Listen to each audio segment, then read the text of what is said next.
இன்று நாடாளுமன்றத்தின் மக்களவையிலே ஒன்றிய அமைச்சர் திரு தர்மேந்திர பிரதான் அவர்கள் கேள்வி நேரத்திலே பதிலளிக்கக்கூடிய அந்த சந்தர்ப்பத்திலே தமிழ்நாட்டை, தமிழ் மக்களை, தமிழ்நாட்டில் தேர்ந்தெடுக்கப்பட்டு மக்களவைக்கு வந்திருக்கக்கூடிய அவை உறுப்பினர்களை மிக மோசமாக, தனிப்பட்ட வகையிலே அன்சிவிலைஸ்ட், காட்டுமிராண்டித்தனமாக நடந்து கொள்கிறீர்கள் என்று சொல்லக்கூடிய அளவிற்கு விமர்சித்து பேசியிருக்கிறார். அது மட்டும் இல்லாமல், நாங்கள் தவறான விஷயத்தை, பொய்யான ஒன்றை முன்வைப்பதாகவும், முதலமைச்சர் அவர்கள் தன்னுடைய வாக்கு தவறியிருப்பதாகவும், அவர் ஒரு தவறான செய்தியை, உண்மைக்கு புறம்பான ஒரு பொய்யான செய்தியை அவையிலே திசை திருப்பக்கூடிய வகையிலே எடுத்து வைத்திருக்கிறார்.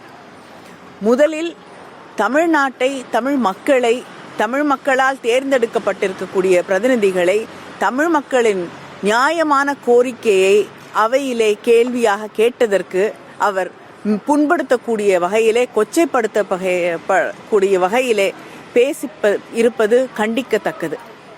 அது மட்டும் இல்லாமல், முழுமையாக ஏற்றுக்கொள்கிறோம் என்று வாக்குறுதி அளித்ததாக ஒரு பொய் பிரச்சாரத்தை செய்கிறார். எந்த நேரத்திலும் தமிழ்நாட்டிலிருந்து அவரை சந்தித்த எம்பிக்களோ நானோ தமிழ்நாடு மும்மொழி கொள்கையை, புதிய கல்விக் கொள்கையை ஏற்றுக்கொள்ளும் என்பதை தெரிவிக்கவே இல்லை.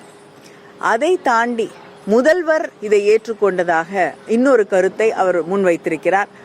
நம்முடைய தமிழ்நாட்டு முதல்வர் எந்த காலகட்டத்திலும் அப்படிப்பட்ட கருத்தை சொல்லவும் இல்லை, அதை ஏற்றுக்கொள்ளவும் இல்லை. அதற்கு சாட்சியாக முதலமைச்சர் அவர்கள் தர்மேந்திர பிரதான் அவர்களுக்கு எழுதியிருக்கக்கூடிய கடிதத்திலே மிக தெளிவாக, நீங்கள் தமிழ்நாட்டிற்கு ஒதுக்க வேண்டிய நிதியை ஒதுக்க வேண்டும், இதை பிடித்து வைத்துக்கொண்டு தமிழ்நாட்டிலே இருக்கக்கூடிய மாணவர்களை பாதிக்கக்கூடிய சூழலை உருவாக்க கூடாது.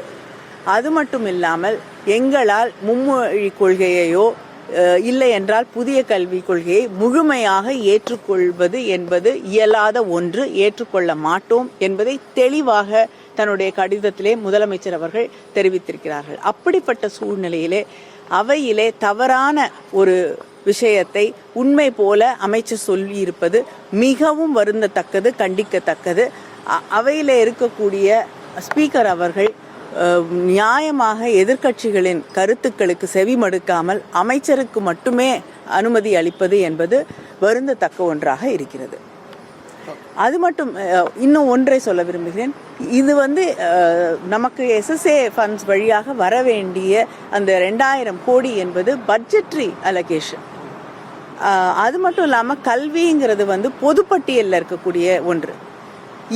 இரண்டுமே அதற்கு எதிராக நம்முடைய அமைச்சர் அவர்கள் செயல்படுவது என்பது, கருத்துக்களை சொல்லுவது என்பது அன்கான்ஸ்டிடியூஷனல். தமிழக எம்பிக்களை நாகரிகம் தெரியாதவர்கள் என்று தர்மேந்திர பிரதான் கூறியது வேதனை அளிப்பதாக திமுக எம்பி கனிமொழி டெல்லியில் செய்தியாளர்களை சந்தித்த போது தெரிவித்த காட்சிகளை நாம்